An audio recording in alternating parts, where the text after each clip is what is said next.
Hoje, então, muito boa noite novamente. Esse é o nosso último encontro, nossa última aula de um percurso que tem sido excelente, né? Tenho tido muito prazer.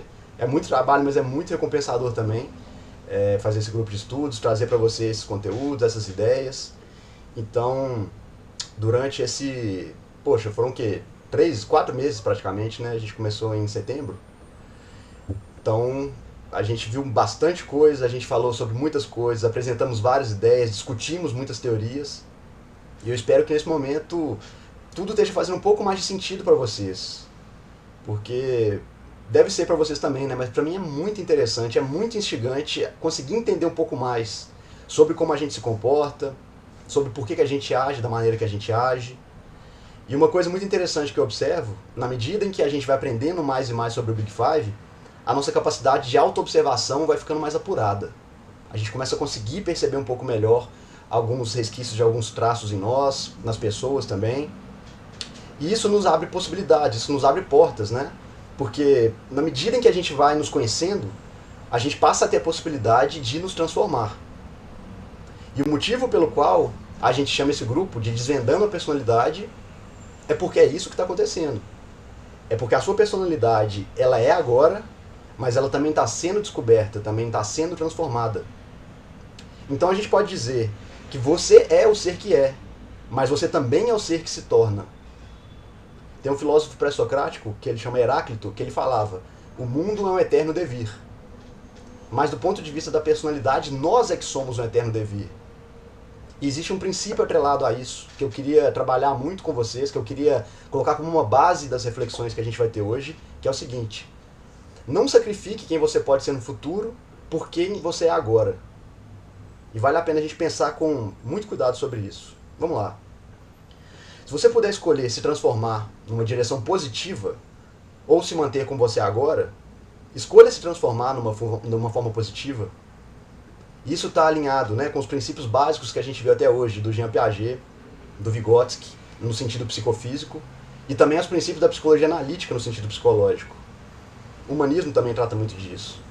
Mas para definir quais escolhas fazer, né, no sentido de se transformar positivamente, de se transformar numa maneira melhor, você evidentemente precisa ter conceitos para te indicar o que é positivo e o que é negativo, ou seja, o que é melhor e o que é pior.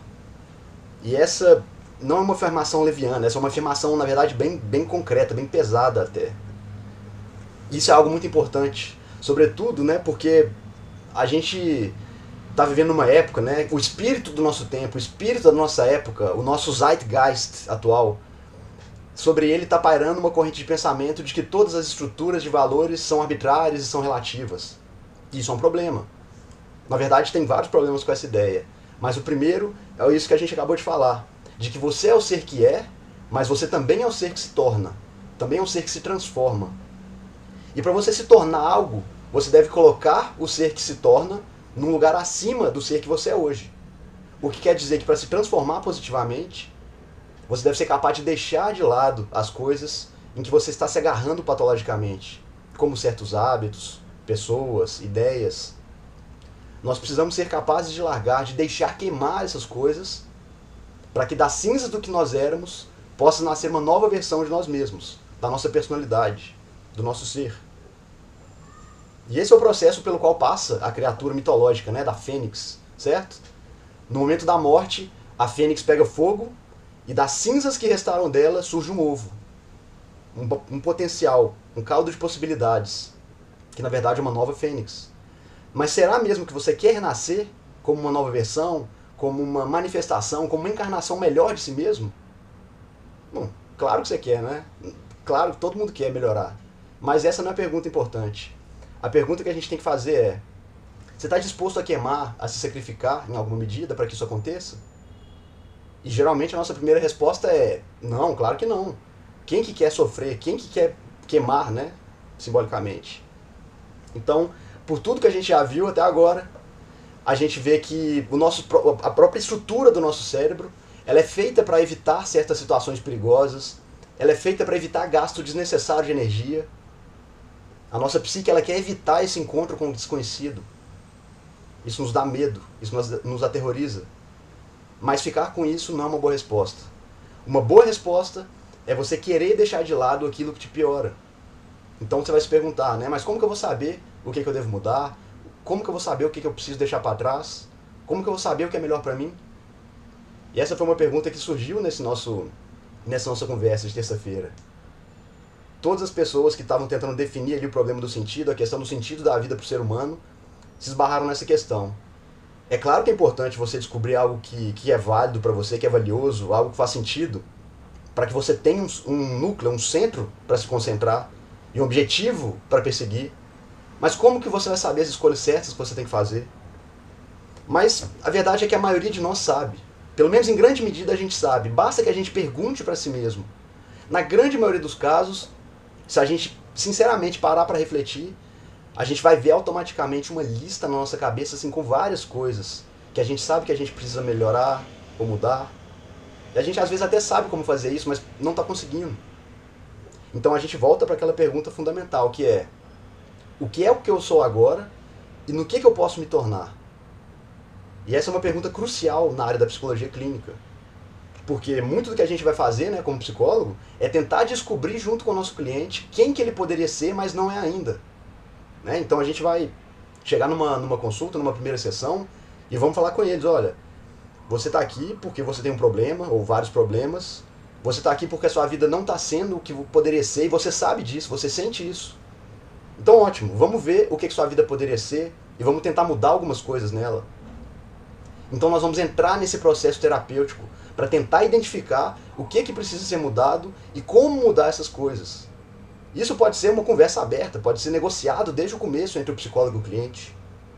Olha, eu não sei o que você quer se tornar, e provavelmente você também não sabe o que você quer se tornar, mas nós vamos tentar descobrir isso juntos ao longo das sessões. Nós vamos tentar algo que vai fazer você querer sair da cama de manhã num dia que você esteja muito triste, muito desanimado. E isso está diretamente ligado à questão de valores, daquilo que é mais importante, e também à questão do sentido, que é a questão básica da logoterapia, né? Um dos pilares da abordagem humanista. O que pode dar sentido para a sua vida, que vai fazer com que ela valha a pena ser vivida, apesar de todas as dificuldades, de todas as provações, de todas as dores que acontecem na vida, na existência humana? E esse é o questionamento básico também dos filósofos existencialistas. O que é que faz para você valer a pena passar por toda dor, e por todo sofrimento e por toda dificuldade da vida? E não é fácil encontrar essa resposta, não é fácil implementar uma solução para essa questão. Porque no começo de qualquer mudança, a gente fica inseguro, a gente erra, a gente tropeça. Então no começo a gente sempre é ruim, sempre que a gente muda, sempre que a gente decide começar algo novo, a gente fica um pouco inseguro, a gente é ruim naquilo, a gente não sabe se a gente vai conseguir chegar onde a gente quer, a gente não sabe se esse caminho vai levar onde a gente quer, a gente não sabe se a gente escolheu o caminho certo para caminhar. Isso cansa, isso desanima. E aí vem a importância da persistência, da resiliência. E é isso que a gente precisa ter no começo de qualquer caminhada.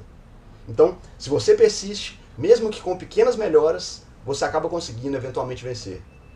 Então nisso a gente entra numa estrutura de percepção que se organiza da seguinte forma. A gente viu aqui nos primeiros encontros do nosso grupo, a gente viu que a ciência ela trata de uma tarefa muito difícil, que é a de compreender o mundo de forma objetiva e descrever esse mundo dentro do domínio da matéria. Esse é o campo de estudo da ciência. E essa é uma perspectiva muito poderosa. E dessa perspectiva vieram todas as análises que a gente fez aqui, todos os estudos que a gente viu juntos aqui, no campo da estatística, da neurociência, da psicologia evolutiva. Isso nos ajudou a compreender uma série de fenômenos em relação à nossa percepção, em relação ao nosso comportamento, de por que a gente age, reage, percebe, por que as nossas emoções se processam de certas maneiras. Então a ciência ela nos trouxe um método para determinar como que o mundo ele é e como ele funciona, enquanto uma coleção de fenômenos que são objetivos e que são mensuráveis. E isso é evidentemente muito importante. Isso aí é tecnologicamente muito poderoso. Isso aí revolucionou nossas vidas e tem mudado nossas vidas numa velocidade absurda.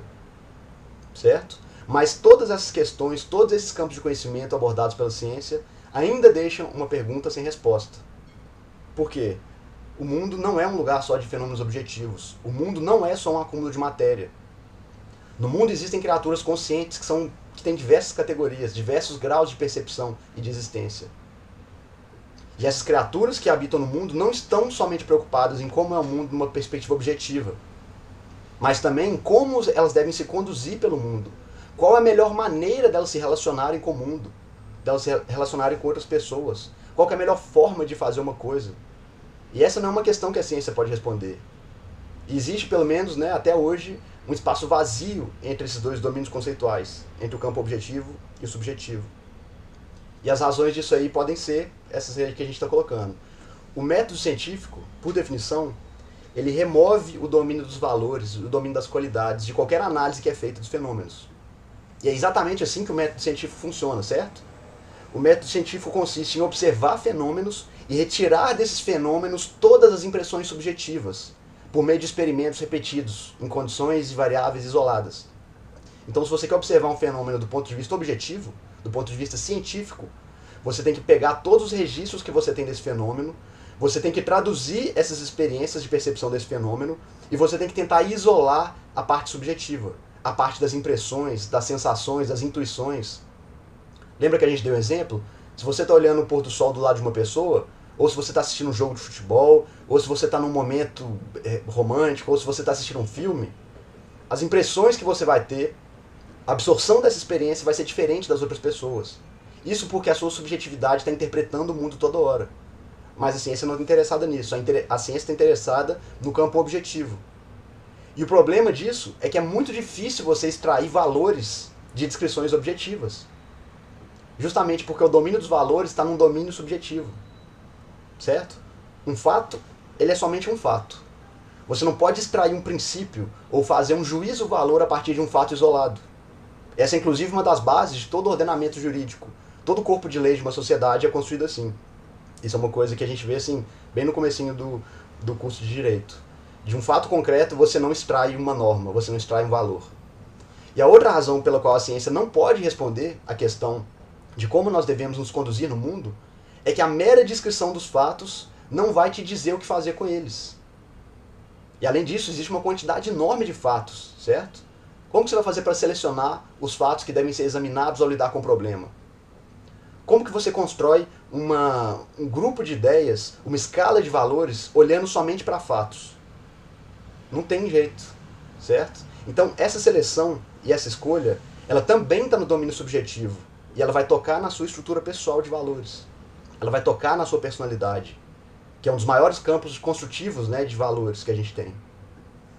Então, para lidar com essa pergunta, com essa questão, na primeira aula, a gente falou sobre a importância da existência de estruturas narrativas que vão nos ajudar a definir nossos valores, a diferenciar o que é importante do que é menos importante para nós.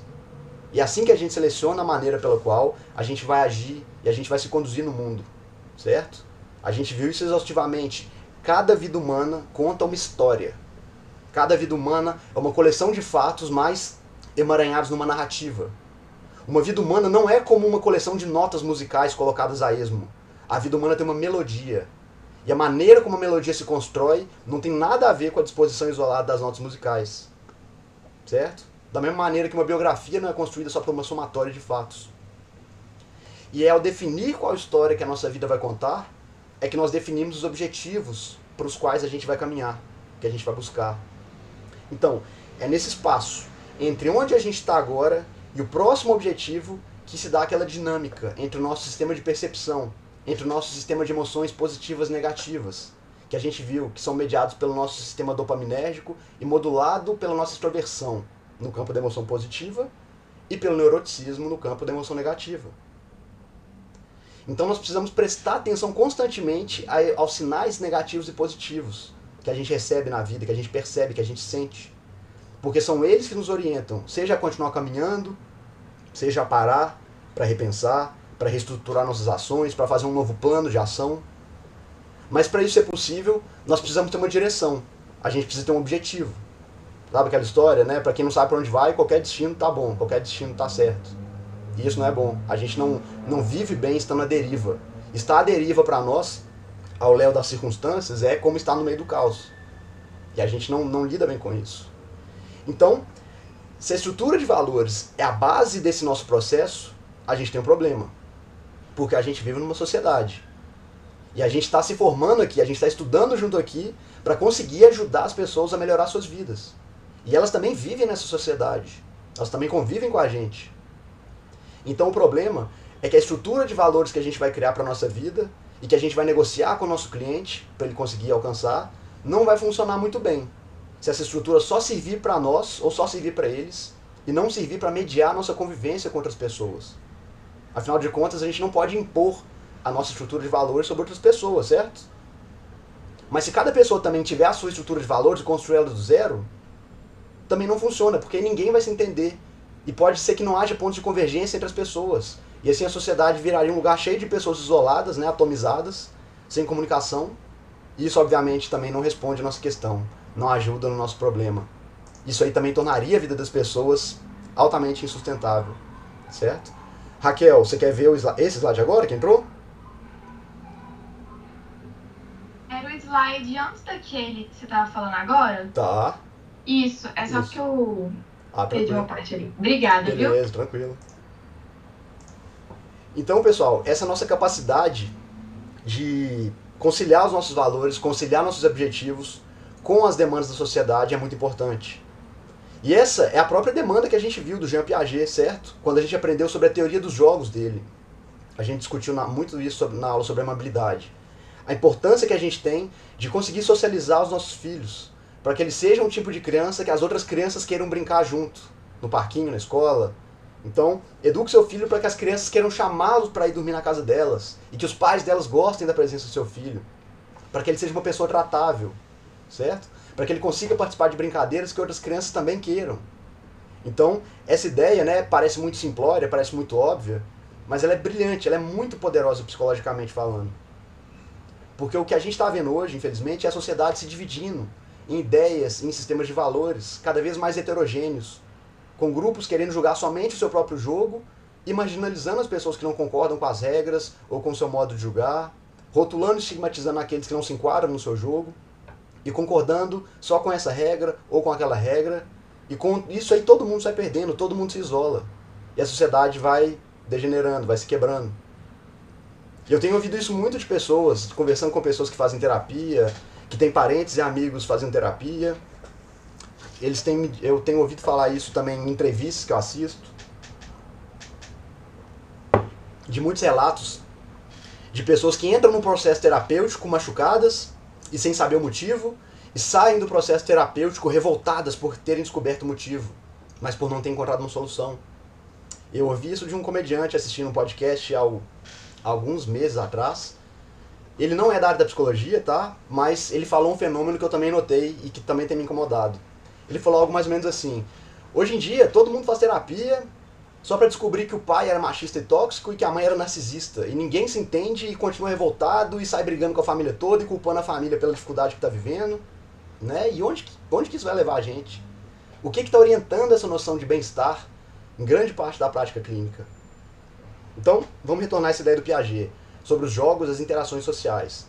O que o Piaget estava buscando com esse tipo de trabalho? É óbvio que ele estava estudando o comportamento da criança, entendendo como que os juízos de valor se formam na mente de uma criança, em que idade que uma criança é capaz de perceber regras, seguir, criar novas regras para integrar as pessoas, integrar as brincadeiras que eles criam.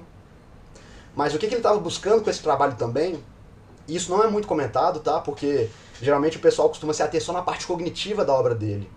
Mas o Piaget estava tentando diminuir essa distância entre os fatos e os valores, entre o objeto e a moralidade.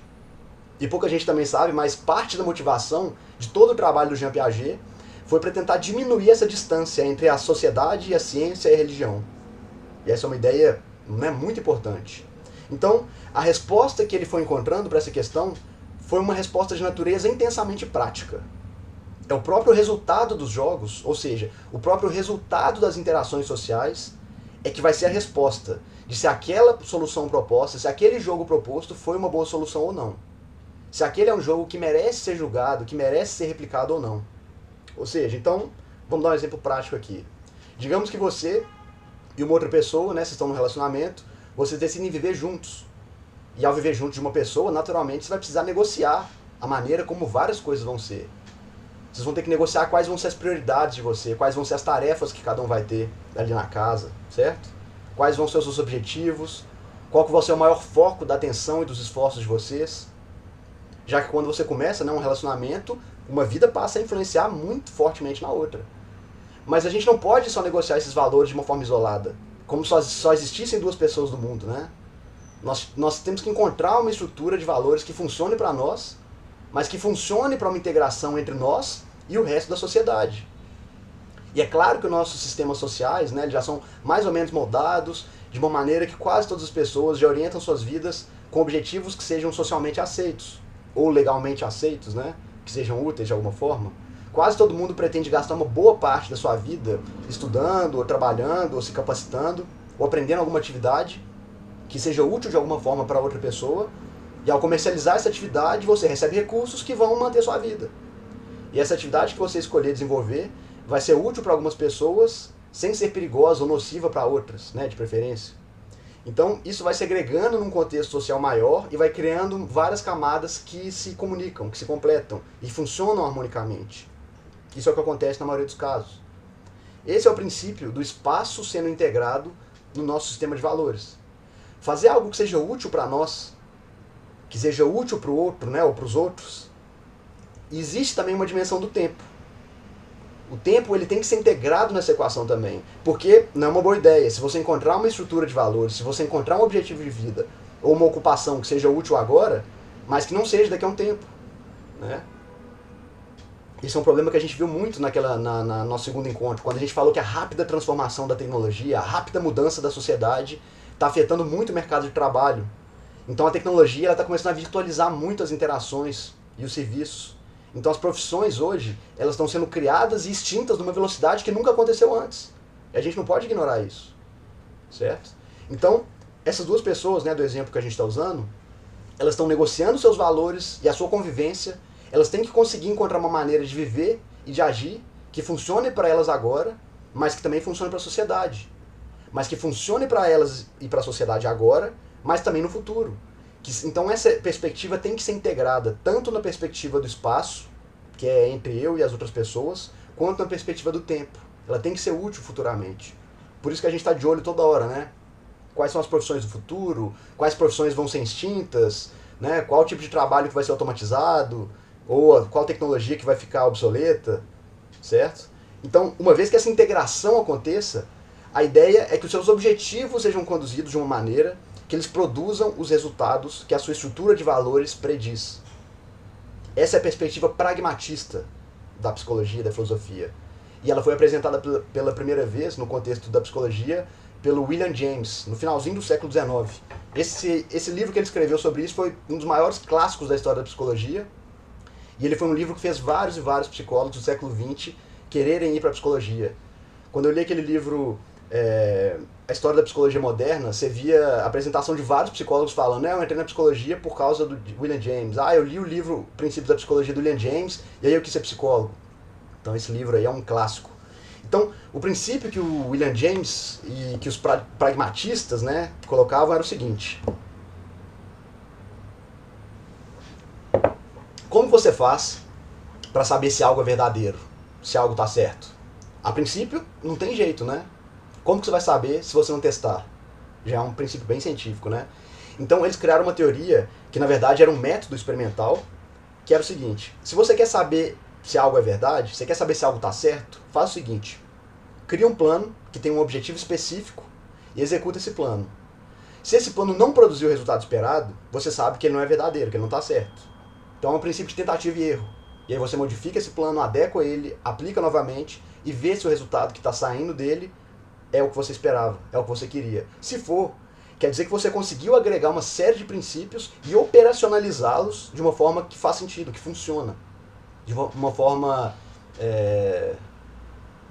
previsível em alguma medida. E se a gente for observar a história humana, é mais ou menos assim que a gente tem agido, desde que o mundo é mundo.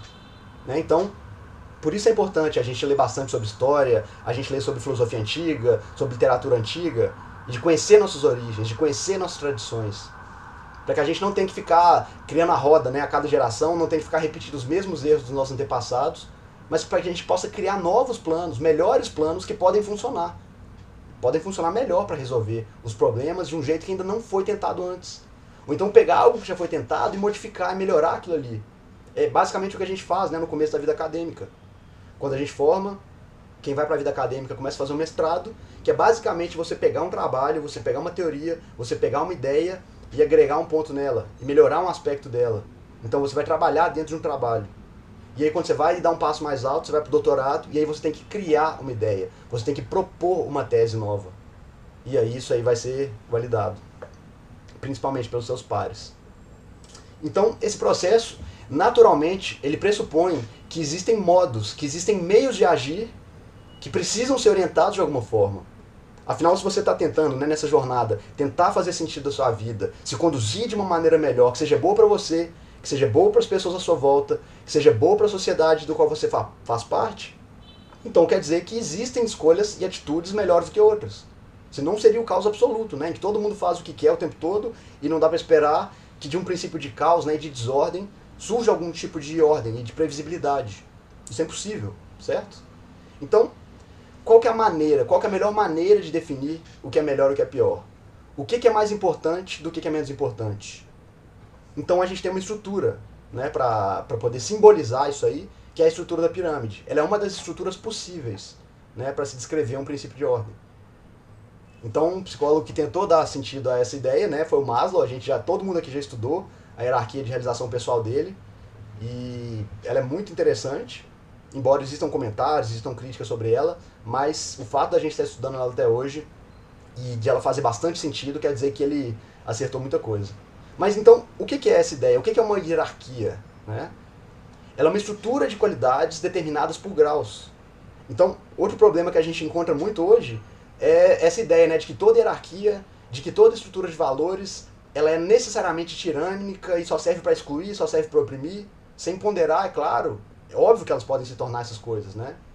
E sem dúvida, é uma possibilidade, sim, que sistemas muito rígidos podem se corromper e se tornar estruturas de poder que são tirânicas, que são opressivas. Mas isso não descreve toda e qualquer hierarquia. Afinal, hierarquias e sistemas de valores também servem para nos ajudar a decidir qual decisão tomar, para qual lado ir.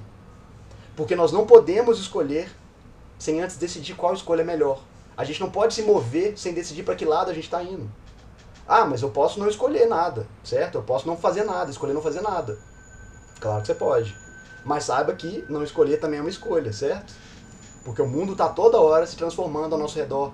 O tempo está passando. Então ficar parado também é uma escolha e tem um preço. Às vezes, quando você vai decidir se mover depois, você não vai ter as mesmas opções que você tinha antes. Então, não se mover e não escolher também é uma escolha. E mais cedo ou mais tarde, né, esse preço vai ser cobrado. Então, a gente tem que levar tudo isso em conta. A gente viu essa ideia, né, dos diferentes tipos de hierarquias ser retratado na interpretação que a gente fez do filme do Rei Leão. Vocês lembram? Lá no filme do Rei Leão, assim, é maçante a diferença, né? É gritante a gente perceber a diferença entre uma hierarquia saudável e uma hierarquia corrompida. E a gente pode decidir, escolher, né, onde a gente quer viver. Se a gente quer viver numa hierarquia corrompida, que é representado, não é, pelo reino do Scar, numa hierarquia harmônica, que é o reino do Mufasa, e a gente também tem a sociedade sem hierarquia e sem valores, do Timão e do Pumba, que é do Hakuna Matata, cada um faz o que quer, certo? E aí o Simba aprende que isso também tem um preço. Ele estava fazendo o que ele quer às custas do sofrimento de outras pessoas, às custas de relegar a responsabilidade. Então, a gente pode pensar nessa questão do ponto de vista simbólico, do ponto de vista social, mas do ponto de vista psicológico também. Certo? Tá fazendo sentido, pessoal, essa ideia que eu estou construindo assim? Eu estou construindo uma cadeia de ideias, de pensamentos, e um vai conectando no outro. Se o que eu estou falando tiver ficado confuso, não tiver ficando muito claro, podem me parar, podem perguntar, tá? Levantem a mão, porque é importante que vocês me acompanhem nesse raciocínio. Então vamos lá. A gente está construindo aqui a ideia que funciona mais ou menos assim. A todo momento, os nossos sentidos estão informando para a gente, através dos nossos sentimentos, através das nossas emoções, informações acerca das ações que a gente toma com base nos nossos objetivos, com base no nosso sistema de valores. E os nossos objetivos, eles estão integrados nesse sistema de valores, para que a gente se mova na direção em que nós precisamos primeiro. A gente tem que primeiro saber onde a gente está e a gente precisa definir onde a gente quer chegar. A gente tem que integrar os nossos mecanismos biológicos internos para que eles nos informem a respeito dos nossos acertos e dos nossos erros. E quando esses acertos e esses erros acontecem, a gente precisa saber o que fazer, a gente tem que decidir. E a maneira com que cada pessoa vai perceber o resultado desse processo, de acertos e erros, né, de distanciamento ou de proximidade do nosso objetivo, de um nosso ideal, ele é totalmente mediado pela nossa personalidade. Foi isso que a gente tentou construir e explicar até agora, falando sobre os 5 traços, falando sobre as perspectivas que envolvem o funcionamento da nossa mente, a evolução do nosso aparelho biológico. Então vamos pensar de uma forma mais objetiva aqui.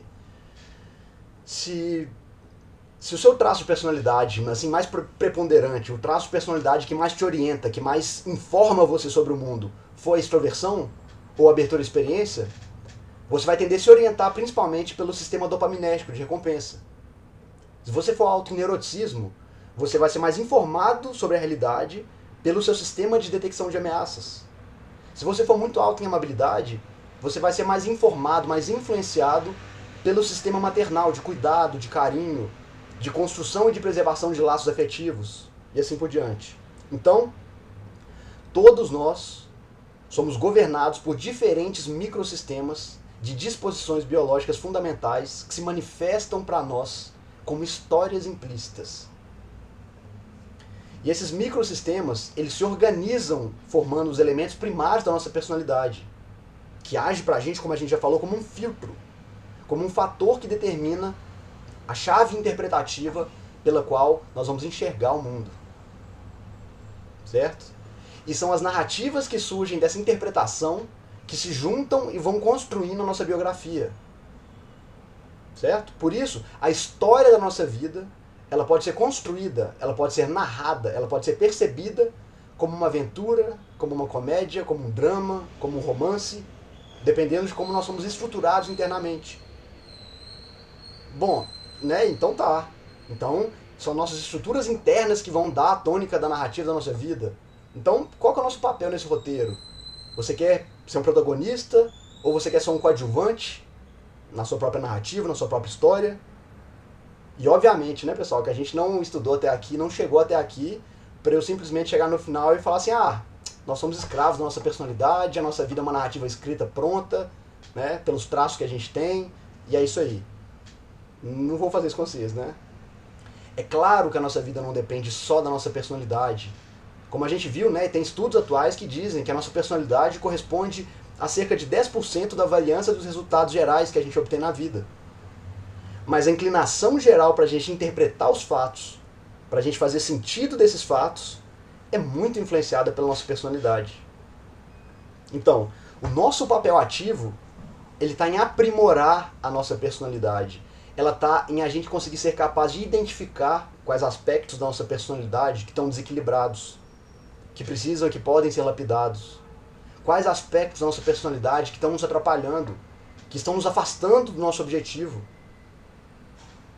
E a maneira mais simples de fazer isso, mais direta e mais objetiva de fazer isso, vem da terapia comportamental, que é o processo de implementar micro-rotinas simples, básicas, para serem realizadas no dia a dia, que vão ajudando a alterar alguns dos nossos hábitos. E para saber definir essas pequenas mudanças, a gente deve pegar comportamentos que estão no lado oposto do traço que a gente identificou que está nos atrapalhando e implementar essas rotinas, essas práticas na nossa vida, pouco a pouco. Então, vamos colocar isso aí de uma forma prática. Se você se conhece o suficiente para saber que você é uma pessoa inclinada a ser uma pessoa mais competitiva, ou a ser uma pessoa mais egoísta, mais autocentrada, que é basicamente a amabilidade baixa, talvez você deva acostumar, às vezes, a fazer alguma coisa pelos outros. Certo?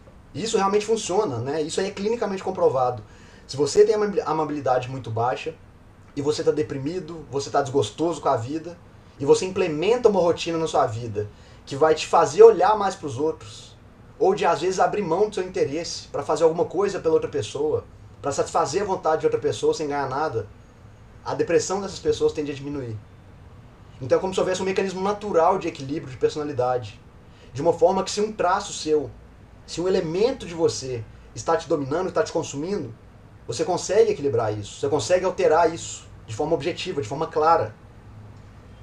E claro, vamos dizer o oposto, né? Se você é muito amável, se você está se sentindo mal porque ninguém te ouve, ninguém te respeita, você está cansado de fazer tudo pelos outros e de nunca ter os seus interesses atendidos, você deve tentar fazer mais coisas por si mesmo.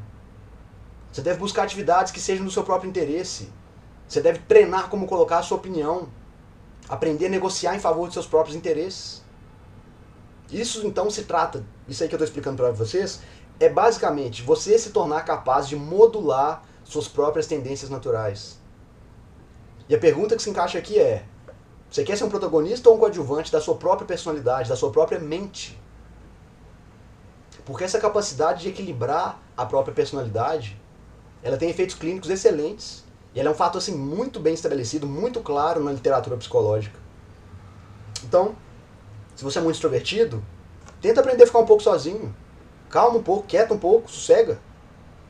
Ou se você é muito fechado para a experiência, tenta pegar um livro para ler, que esteja fora do seu domínio de interesse. Tenta estudar um assunto que você nunca pensou em falar na vida.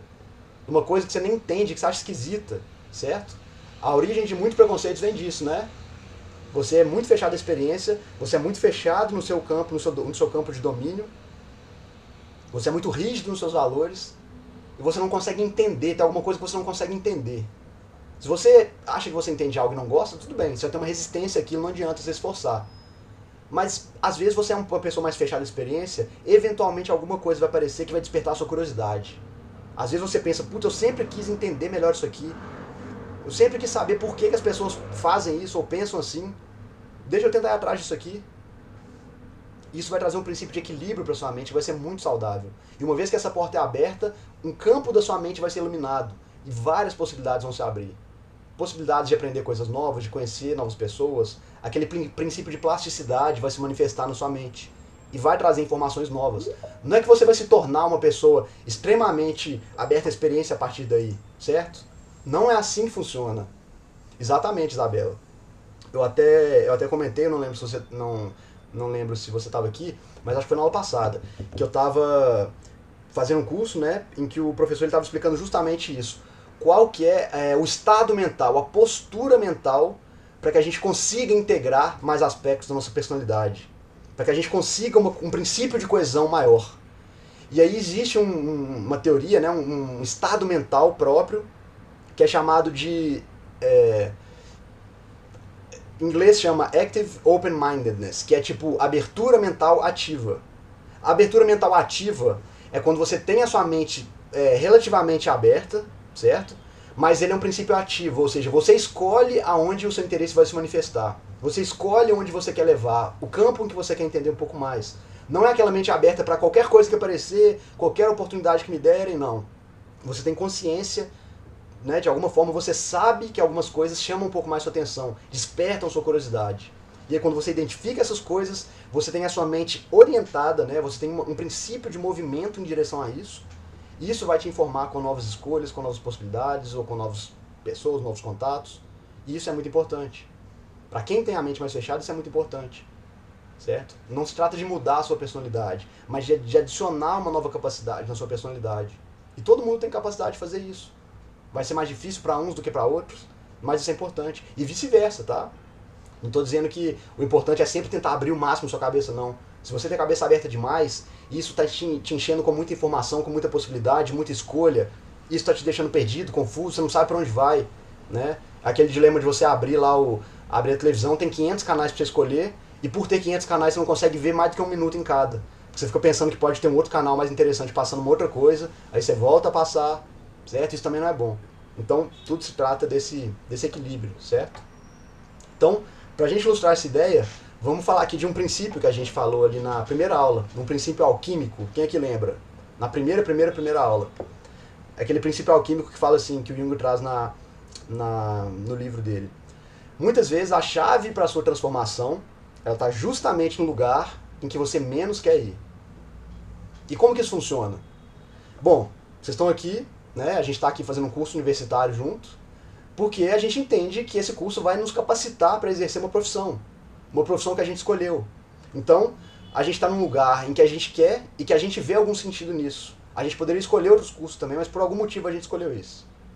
Então, vamos supor que de repente vocês estão lá fazendo curso, estão fazendo uma prova, final de semestre agora, aí de repente vem uma nota péssima numa prova. Você recebe uma prova lá que, sei lá, valia 20 e você tirou 5.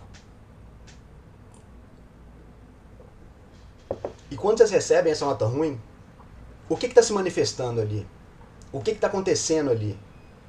Ah, é só partindo do princípio objetivista, tá? Do princípio puramente materialista. Ah, é só um pedaço de papel escrito 5 numa caneta vermelha, numa prova que vale 20. Isso aí, obviamente, não encerra o fenômeno, né?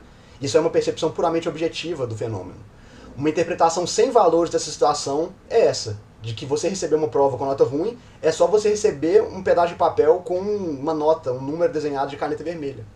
Mas é claro que não é isso que isso representa para você, certo? Isso aí mostra que o nosso sistema límbico ele é mais inteligente do que o nosso sistema de percepção visual, no sentido de capacidade de nos informar sobre a realidade. Se o seu sistema de percepção te indica isso é só um pedaço de papel, e aí seu sistema límbico vai dizer não, isso é bem mais do que isso. E aí você começa a olhar para aquela nota, para aquele papel, você começa a suar, seu coração acelera, você começa a pensar um monte de coisa, e aí você entende que aquele pedaço de papel tem um significado. Ele é um indicativo de que seu plano de passar pelo percurso universitário tem um erro, ele tem um problema. Em alguma medida seu plano não está sendo bem executado. Por isso a nota ruim causa em você uma emoção negativa. Então de repente você não está mais naquele lugar que era conhecido, que era desejado, que era confortável para você. Você percebe que você está em alguma medida no lugar errado. Que se você continuar fazendo as mesmas coisas que você está fazendo agora, você provavelmente vai tirar mais notas ruins. E isso não vai te conduzir para o objetivo que você traçou, que é formar. Então você começa a pensar, por quê? Por que eu tirei essa nota 5? Ah, deve ser a professora que está de marcação comigo, né? É lógico. É isso que a gente pensa primeiro, né? É claro que o erro não está em mim. E é muito perigoso ir por esse caminho.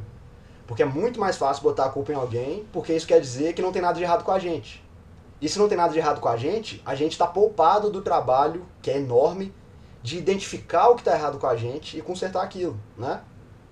É muito mais fácil usar o bom e velho, a culpa é minha, eu boto em quem eu quiser.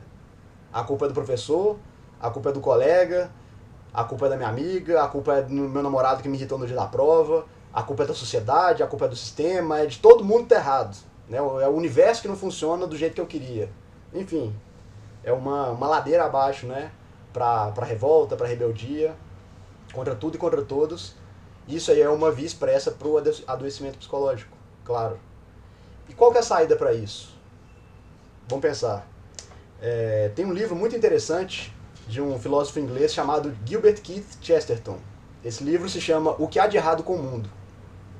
E ele constrói durante todo esse livro, ele tem um jeito muito engraçado, muito debochado de escrever, ele tem um senso de humor muito engraçado, mas durante esse livro ele constrói o argumento de como que a filosofia moderna está acostumando buscar a causa de todos os problemas sempre fora da própria pessoa. Tem um elemento assim, humanista vindo lá daquela ideia da Revolução Francesa muito forte, de que o ser humano ele é o ser iluminado, ele é o ser da razão, ele é o ser do conhecimento, e que vale mais você tentar encontrar a solução para as coisas fora do ser humano. Então, ao longo do livro, o Chesterton vai desconstruindo essa ideia para dizer que o que há de errado, ele vai falando essa pergunta, né? O que há de errado com o mundo? Aí ele constrói um argumento. Depois, o que há de errado com o mundo? E aí, no final do livro, ele conclui que o que há de errado com o mundo é ele mesmo. E tem, nesse mesmo sentido, né, tem um relato de um caso clínico que eu li já há bastante tempo, que vai nesse mesmo sentido, que é muito interessante, em que o cliente, ele conta sua vida para o terapeuta, depois no final ele conta seus problemas, conta uma série de dificuldades que ele estava tendo, e aí no final ele chega e fala, por que está acontecendo isso, doutor? Por que minha vida está assim? Eu espero que quem esteja errado nessa história toda seja eu, e não os outros. E aí o terapeuta falou, como assim? Como assim tomara que seja você que esteja errado? Por que você está falando isso? Ele falou, porque se eu estiver errado, eu posso fazer algo a respeito disso. Mas se for todas as outras pessoas ou o mundo, eu estou perdido, não tenho o que fazer. Certo? Então, o caminho mais longo, mas talvez mais apropriado para a gente começar a refletir psicologicamente esse exemplo, né, que eu dei da gente tirando uma nota ruim na prova, seja, talvez tenha alguma coisa de errado comigo. Talvez eu tirei essa nota porque eu não estudei bastante. Talvez eu não tenha prestado tanta atenção na aula. Talvez eu não seja tão inteligente quanto eu pensava. Será que eu não sabia o tanto que eu achava que eu sabia sobre a matéria? Será que talvez eu não seja exatamente quem eu estava pensando? Será que eu não me esforcei o quanto eu poderia? Né? Será que minha rotina e meus estudos estão bem equilibrados? Será que eu usei mal meu tempo? Será que eu estou fazendo um curso errado? Ou será que a maneira com que eu estou planejando a minha vida não está muito certa? Será que eu talvez não entrei nesse curso para corresponder às expectativas dos meus pais? Eu estou frustrado? Eu estou com raiva disso? Eu estou indo mal nas provas para punir eles? E isso acontece. Isso frequentemente acontece. Né? Pais muito autoritários geralmente forçam os filhos a fazer escolhas que eles não querem. E isso, obviamente, os deixa ressentidos, os deixa revoltados. Eles pensam, beleza, tá bom. Eu vou fazer essa porcaria dessa faculdade aqui que você escolheu, mas eu vou fazer ela mal feita. Mas eu não vou fazer só ela mal feita para eu ser expulso daqui a 2 anos, não. Eu vou fazer ela suficientemente mal feita para que eu consiga ficar lá por 5, 6 anos gastando seu dinheiro. E todo esse processo que eu estou descrevendo é o quê? Ele é o domínio do erro, é o domínio do engano, é o domínio do desconhecido, é o domínio do caos, de tudo aquilo que está fora da nossa estrutura de percepção. É o sinal do erro que não foi identificado, é aquele espaço de sombra que existe entre o local de segurança em que eu estou agora e o local que eu quero estar lá na frente, que tem todo um caminho desconhecido, né? Que é o ser que eu quero me tornar, que é a pessoa que eu quero ser. Esse é o significado daquele dragão guardando a montanha de ouro que a gente mostrou na primeira aula. Esse dragão do caos representa tudo de que eu tenho medo, tudo que eu não sei, tudo que eu desconheço. E o ouro representa tudo que tem valor para mim, tudo que eu quero me tornar. E esse que eu quero me tornar, ele me motiva, ele me convida, ele me atrai. Ele me provoca a sair do local de conforto e segurança em que eu estou agora, para passar por desafios, por riscos, por provações, para que eu desenvolva capacidades que eu ainda não tenho, mas que são necessárias para chegar no objetivo que eu quero. E essa dinâmica coordena as nossas ações em praticamente todos os campos da nossa vida. E essa dinâmica pode ter vários e vários graus de complexidade. Mas e aí? O que a gente vai fazer?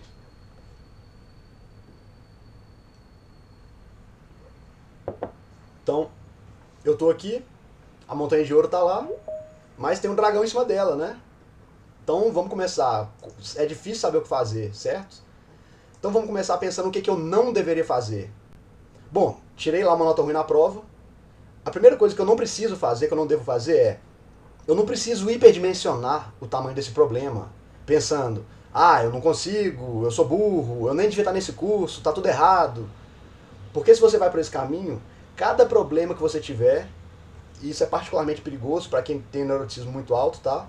Cada problema que você tem vai se tornando uma montanha gigante. E a única noção para isso seria, vou desistir da minha vida, vou pular da ponte, né? Se cada dificuldade que eu tenho, eu for colocar tudo em perspectiva, eu vou pensar que tá tudo errado, você não vai conseguir sair do lugar. Porque vão começar a se erguer várias montanhas na sua frente e rapidinho você não vai ter mais para onde ir. E essa, obviamente, não é uma boa solução. Então, a primeira coisa que a gente pode fazer diante de um sinal de erro é não aumentar o tamanho do que aquele erro está te indicando. E essa é uma tendência que pega muito a gente, né? Essa é uma reação exagerada do superego, que o Freud chamava, que pode vir na forma de pais muito exigentes, de uma tentativa de atender a expectativa de outras pessoas, ou de nós mesmos, né? De um excesso de perfeccionismo. Se você for uma pessoa baixa em amabilidade, alta em neuroticismo ou em conscienciosidade, então é como se você tivesse uma consciência tirana ali te acusando e te pesando o tempo todo. Isso é muito difícil. Então, se o primeiro passo nosso for não aumentar o tamanho do problema, o segundo passo seria o inverso. Vamos tentar diminuir o tamanho do problema, o tamanho da percepção desse problema que a gente teve, e dividir ele em partes cada vez menores, em partes que a gente consegue identificar, que a gente consegue entender. Então, se a sua vida está uma bagunça, né, numa dimensão que você nem consegue compreender, então pegue setores da sua vida, pegue partes da sua vida. Tente entender uma parte de cada vez. Pega um problema só que está afetando essa parte da sua vida que tem um problema, e se ainda assim esse problema for muito complexo, você divide ele ainda em pedaços ainda menores, que sejam compreensíveis, que sejam trabalháveis, e foca só nisso. Uma microparte, um microproblema de cada vez. Como a gente falou da personalidade, né? Se eu identifico que eu tenho vários traços de personalidade que estão atrapalhando a minha vida, eu não vou tentar mudar tudo ao mesmo tempo, porque eu não vou conseguir.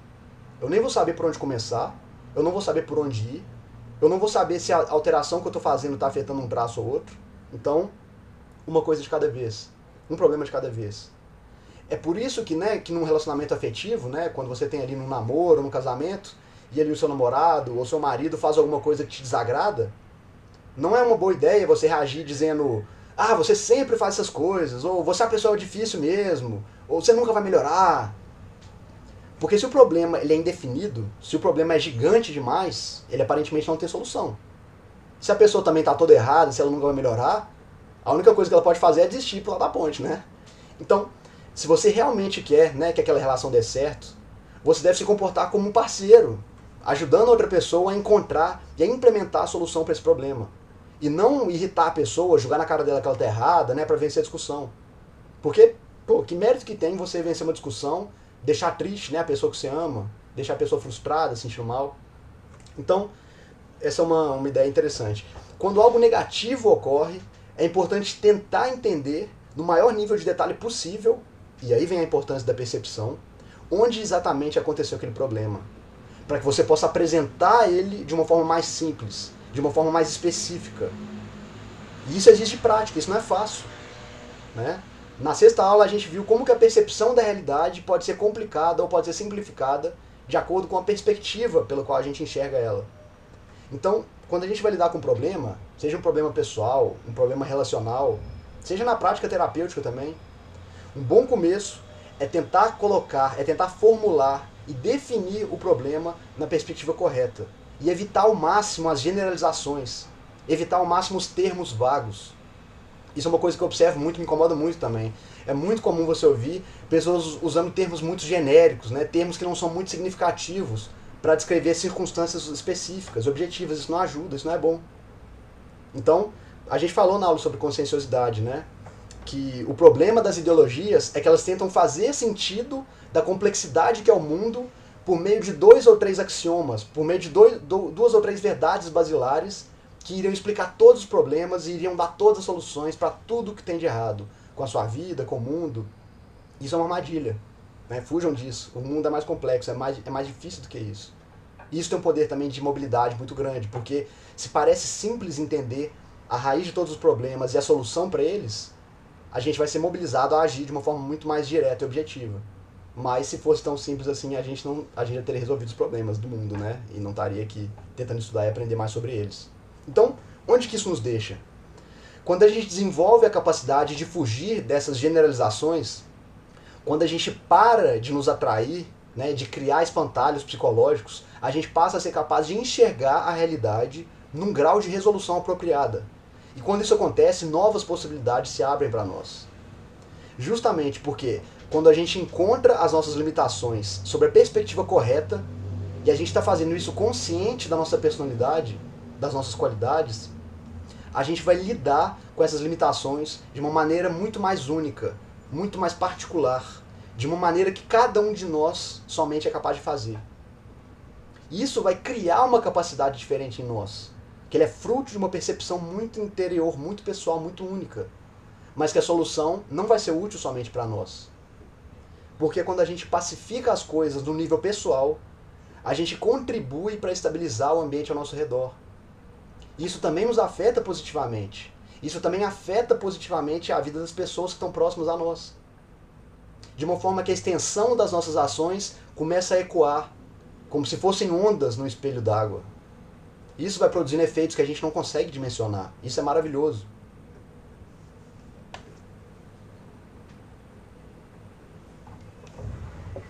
Por exemplo, eu só comecei a ter a ideia de idealizar, de criar esse grupo de estudos, junto do Daniel, junto da Andresa, junto da Fernanda, porque antes eu participei de um grupo de estudos que foi feito por outras pessoas. Quando eu entrei na PUC, eu comecei participando do grupo de estudos da Liga de Psicologia Analítica, conheci pessoas incríveis lá, aprendi coisas maravilhosas lá. Depois eu participei do grupo de estudos de TCC, com a Luísa, com a Mari, com a Renatinha, e a gente também teve interações ótimas lá, que me despertaram essa ideia de criar o grupo, de criar esse grupo aqui. Então, durante a preparação desse grupo aqui, todos nós, né, nós nos mobilizamos, tivemos uma série de atividades, nós conhecemos várias pessoas, nós conhecemos outras unidades da PUC, conhecemos pessoas que estudam lá também, né, fizemos contatos, aproximamos laços, né? E outras portas que a gente nem imaginava se abriram por causa disso aí. Então, eu espero que com isso, com essa iniciativa, com esse grupo, a gente esteja conseguindo plantar algo de valioso em vocês. Que com todos esses encontros, né, e quem sabe até onde vai os efeitos dessas ações, até onde vai ecoar os efeitos de tudo que a gente está construindo aqui. Então chega num ponto que não dá nem para acompanhar mais, né? E eu não fiz nada disso pensando, né, num plano geral de aprimoramento do estudo da psicologia, não. Eu só queria passar para os meus colegas, para os meus amigos, para as pessoas mais próximas, alguma coisa que eu já sabia, alguma coisa que eu considerava valiosa. E os efeitos disso vão fugindo totalmente da nossa compreensão. Então, esse é mais um exemplo, né, de onde o objetivo e o subjetivo, o físico e o metafísico se encontram. Nós falamos muito sobre como a realidade pode se apresentar para nós, né? Como que a gente percebe a realidade. Existe a realidade material, que é tudo aquilo que se manifesta como ato, como manifestação concreta, e existe a realidade de tudo que pode ser, de tudo aquilo que está em potencial, mas ainda não é, certo? E para perceber o que é e o que ainda não é, né? E para perceber aquilo que ainda pode ser, aquilo que ainda está em potência, a gente precisa recorrer à nossa capacidade de abstração, que é basicamente o que diferencia a gente dos animais, não é? E outra coisa que a gente pode pensar é qual seria a melhor forma de conceitualizar a realidade no nível mais alto de abstração, para que a gente consiga derivar mais ideias disso. Vocês lembram o exemplo que a gente deu antes, falando sobre amizade? A gente pode conversar sobre amizade na forma de uma fofoca, na forma de contar um caso sobre alguém, ou a gente pode pensar no conceito de amizade, no conceito universal de amizade, no que se constitui uma amizade, quais são as qualidades, quais são as características de uma amizade verdadeira e do que não é uma amizade. Isso é abstração. Então, a gente pode conseguir conceitualizar melhor o que é abstração, né? Pensando nesse símbolo antigo, nesse símbolo taoísta, do Yin Yang. Esse símbolo ele tem uma serpente preta com um ponto branco e uma serpente branca com um ponto preto. Esse é o símbolo do Tao. E o Tao, ele significa muitas coisas, tá? Mas entre elas, o Tao significa a sabedoria para discernir o potencial e trazer esse potencial à manifestação. Manifestar, encarnar esse potencial. Então, segundo a filosofia taoísta, viver no Tao significa viver de maneira adequada, viver de maneira equilibrada, em harmonia. E o que ele sugere é que a gente deve tentar viver o mais próximo possível daquela linha divisória entre a serpente branca e a preta. E o que elas significam, né? Essas duas serpentes, esses dois símbolos que se conectam. Elas são uma representação de duas categorias definitivas da realidade, entre as quais a gente está buscando sempre uma maneira de nos equilibrar. Então a gente esteve falando aqui durante todas as aulas sobre como compreender melhor a nossa personalidade e como fazer sentido do mundo a partir dela. E isso diz respeito ao lugar conhecido em que a gente está agora e do desconhecido com que a gente precisa lidar para aprender, para crescer, para descobrir, para conquistar. Então essa dinâmica ela é a tensão constante entre os dois lados do Yin e Yang. O Yin é a serpente preta, que representa o potencial, o desconhecido e o caos. E a serpente branca, o Yang, representa aquilo que é manifesto, tudo aquilo que está no domínio do nosso conhecimento, da nossa competência, e aquilo que a gente já explorou, aquilo que é familiar para a gente. Então, você está no domínio da ordem quando tudo que você espera, quando o plano que você criou, ele acontece, ele dá certo, ele funciona. Então, quando você está no Yang, você sabe quem você é, você sabe onde você está, você sabe o que você está fazendo. São sinais de que você está dando conta das coisas, que você é competente para manter tudo mais ou menos estável e previsível. E isso te acalma, isso tira a sua ansiedade. Esse é o estado de ordem. Isso é viver no Yang. Agora, a gente já cansou de ver isso aqui, né? Todos nós sabemos que a ordem ela pode ser destruída. Ela pode dar lugar à desordem, à imprevisibilidade, ao caos, de um instante para o outro. Sua vida pode estar boa, as coisas podem estar dando certo, e aí de repente acontece algo terrível que te desestabiliza completamente. Você recebe uma notícia devastadora e sua vida vai dar ordem para o caos de um segundo para o outro. Então, para representar essa possibilidade que existe, né, de você estar num lugar de conhecimento, de domínio, e que você não está seguro ali, é que tem esse ponto preto na serpente branca. É uma mensagem, né? É uma lição, é um princípio. Por mais que as coisas estejam indo bem, cuidado. Presta atenção, né? Não deixa a peteca cair, porque a sua vida pode virar de cabeça para baixo de uma hora para outra. E por outro lado, né, da mesma forma, você pode estar num momento ruim da sua vida. Você pode ter terminado um relacionamento, você pode ter perdido o emprego, você pode ter descoberto que você não gostou do curso que você escolheu lá no final dele. Então surge uma nova percepção, surge uma nova oportunidade e começa a se manifestar para você naquele caos, né, naquela escuridão, começa a se manifestar uma luz, começa a manifestar um princípio. E aquilo brilha para você e te convida, como a gente viu na aula, né, o pomo de ouro representa isso. Então você começa a caminhar naquela direção, as coisas começam a se ajeitar na sua volta, e você começa a voltar para os trilhos. E de repente, rapidinho, você está voando, está correndo, está voando. Ou seja, ainda que você esteja imerso no caos, a ordem também pode se manifestar para você. E esse é o ponto branco na serpente preta. Então você pode se questionar, ah, Marcos, é sério, a vida é assim mesmo, né? Tudo é ordem e caos e as intercalações entre eles. Isso aí parece meio chute, parece meio sacação, parece meio místico, né? Muito misticismo e tal. Beleza. Vamos estudar então esse assunto do ponto de vista do que a gente sabe de mais atual e de mais recente pela neurociência. Que é um conhecimento que a gente adquiriu, né, milhares e milhares de anos depois da criação desse símbolo aí do tal. Então, hoje a gente sabe que o nosso cérebro pode ser dividido em 2 hemisférios, né? Hipoteticamente, os 2 hemisférios do nosso cérebro, eles foram construídos como resultado de um processo longo, lento de evolução natural, a partir dos cérebros de primatas e de criaturas ainda mais antigas. E essa divisão de hemisférios, ela foi selecionada pela realidade como a melhor forma de organização para ele. Então, nós temos um hemisfério direito e um hemisfério esquerdo. Mas por que a gente não tem um hemisfério só, ou 3 ou 4 hemisférios no cérebro? Bom, pode ser um sinal de que a realidade se apresenta para nós através de 2 aspectos, através de 2 dimensões, que são interpretadas e processadas por 2 hemisférios que têm consciências relativamente separadas. Beleza? Então, tá. Nós somos naturalmente selecionados, então, pelo processo evolutivo, para ter uma visão bifurcada da realidade. Mas em que exatamente esses hemisférios cerebrais nossos são especializados? Bom, a gente sabe que o hemisfério esquerdo ele é especializado para coordenar as coisas quando o seu planejamento está funcionando. Ele funciona de uma maneira mais objetiva, mais pragmática, mais matemática. E o hemisfério direito do nosso cérebro é especializado para operar quando as coisas que a gente está fazendo não estão dando certo, não estão funcionando. Para mapear as informações faltantes, para observar as coisas que estão fora do nosso campo de percepção principal durante o dia. Para nos informar com percepções e conceitos quando a gente não está sabendo para onde ir. Então, né, o hemisfério esquerdo ele seria estruturado para a ordem e o hemisfério direito ele é estruturado para lidar com o caos. Então quer dizer que isso significa o quê? Né? Quer dizer que o mundo ele é realmente feito de ordem e caos? Se você for olhar do ponto de vista do tal, sim. Mas se você for olhar do ponto de vista darwinista, também sim.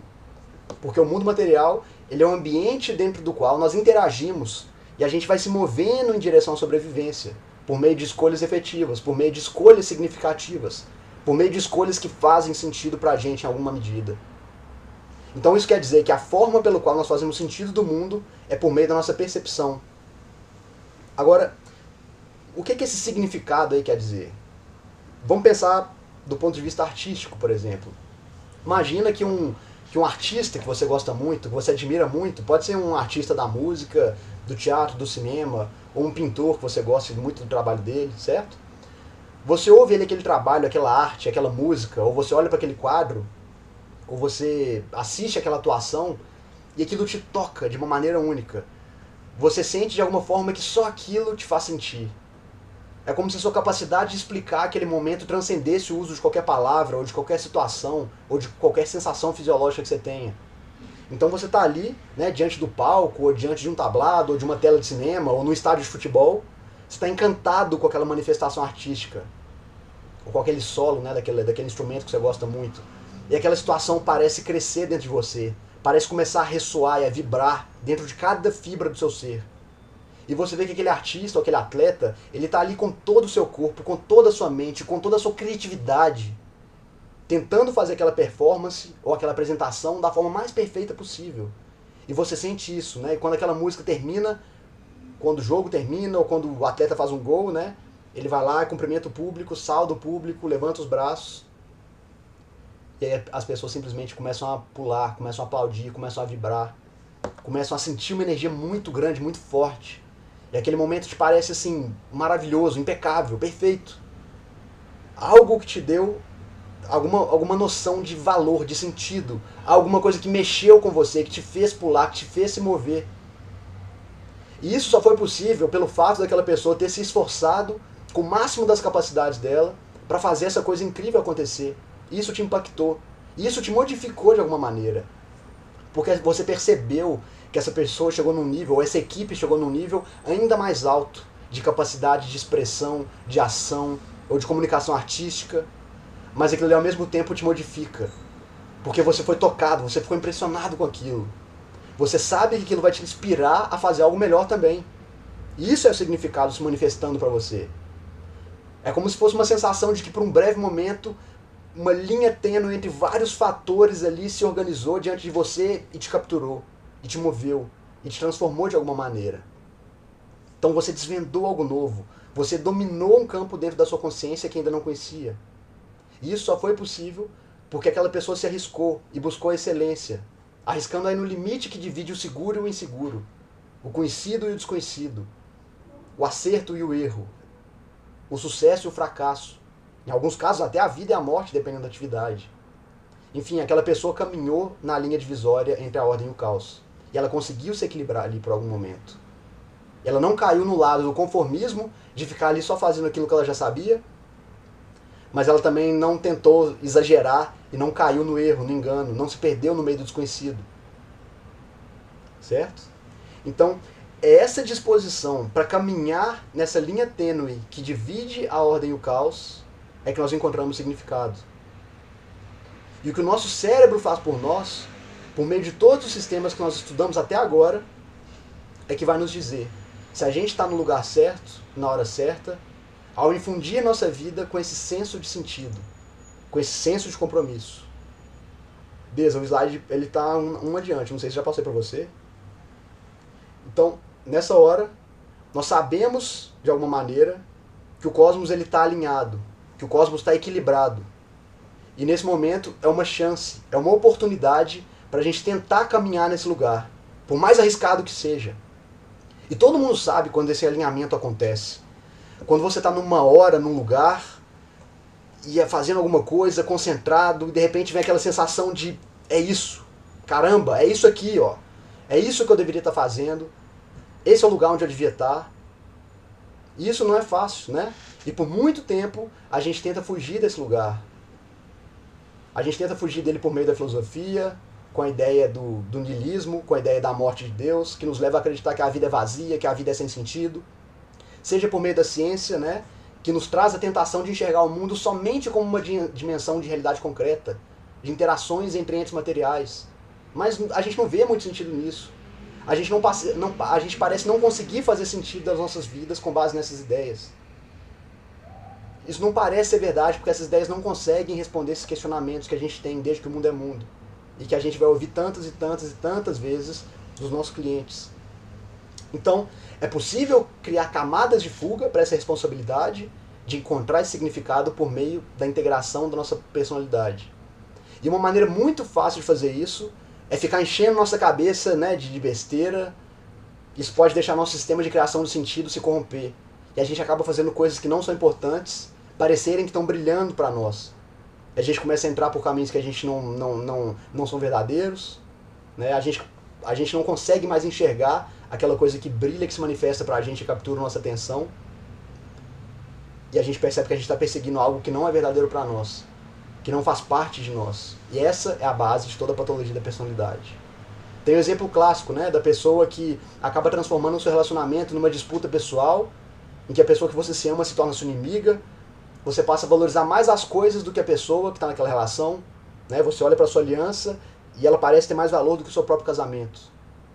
E essa é a confusão simbólica de confundir o símbolo com o simbolizado. Isso pode acontecer.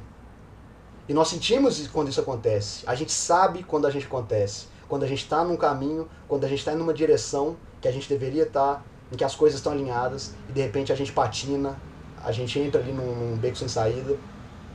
Então, nesse momento é como se parte da nossa visão ficasse turva e parte da nossa vida ficasse um pouco mais confusa, porque a gente perdeu um pouco do nosso senso de identidade.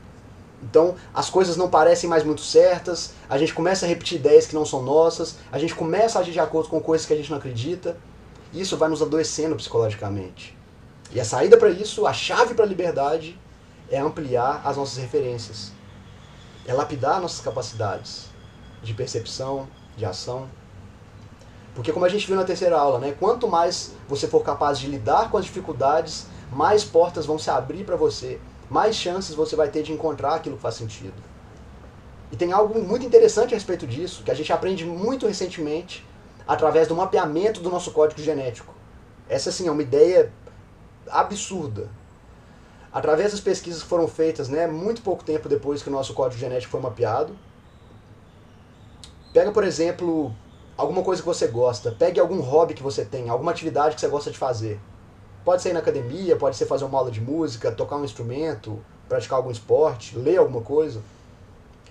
Quando você está num novo ambiente, praticando uma nova atividade, e os desafios que tudo isso representa, foi descoberto que genes que estavam presentes no nosso corpo, mas não estavam ativos no nosso cérebro, são ativados.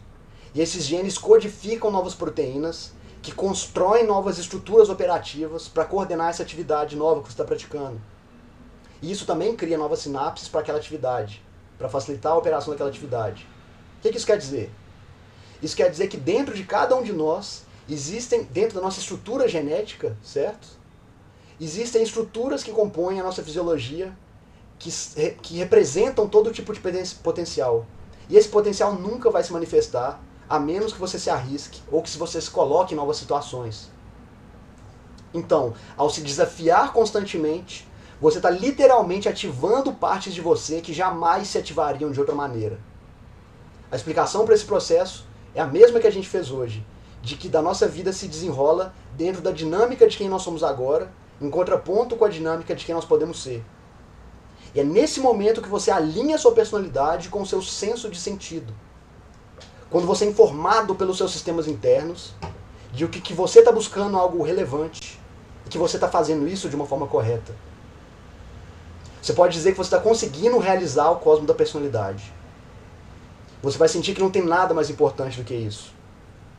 Isso é basicamente o processo de manifestação do self na psicologia analítica.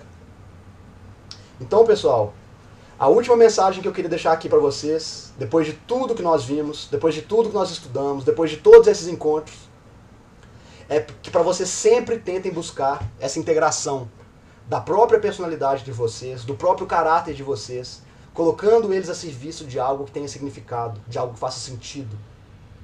Se coloquem, se desafiem, se coloquem a serviço de algo maior, de algo que faça verdadeiro sentido para vocês. Por mais desafiador e amedrontador que isso possa parecer, talvez nada na vida valha mais a pena do que isso. Por mais que o objetivo pareça distante, façam o melhor possível dentro das suas possibilidades atuais, dentro do que vocês conseguem enxergar agora, tocar agora, ou fazer agora. Olhem para o alto com essa certeza de que vocês vão ser surpreendidos por como as coisas vão acontecendo, vão se alinhando, vão se encaixando ao longo dessa jornada. Foi isso, basicamente, o que nós tentamos fazer através desse grupo. É isso que a gente quer encorajar vocês a fazer também. Certo? Então, pessoal, é isso. Obrigado. Vão lá, encontrem algo de valor e façam a diferença. Muito obrigado. Eu vou passar agora a palavra aqui para meus amigos, para meus colegas, né, que fizeram o grupo junto comigo. E depois eu quero ouvir vocês, eu quero muito que vocês falem, que vocês digam como foi para vocês essa experiência, como que foi estar junto aqui, estudando junto por esse tempo, se atendeu as expectativas de vocês, certo? Eu quero deixar isso aberto, vamos ficar batendo um papo aqui até a hora que vocês puderem, beleza? Então, muito obrigado, foi realmente muito desafiador, mas foi muito recompensador todo esse processo. Eu espero de coração mesmo, que a gente tenha conseguido agregar alguma coisa de valor para vocês, que a gente tenha conseguido colocar algo que fez sentido, que encaixou, que brilhou para vocês, e que a partir disso vocês façam, vocês criam, vocês transformem, vocês vão longe a partir disso. Certo? Então, vou passar a palavra aqui para meus colegas. Quem quer falar primeiro, gente? Andresa, Dani, Fernandinha. Ei, Oi. gente, só tenho a agradecer. Quando o Marcos falou desse projeto, eu super empolguei, porque é uma área que eu amo. Então, assim, foi muito enriquecedor e adorei estar aqui com vocês todos os encontros, viu?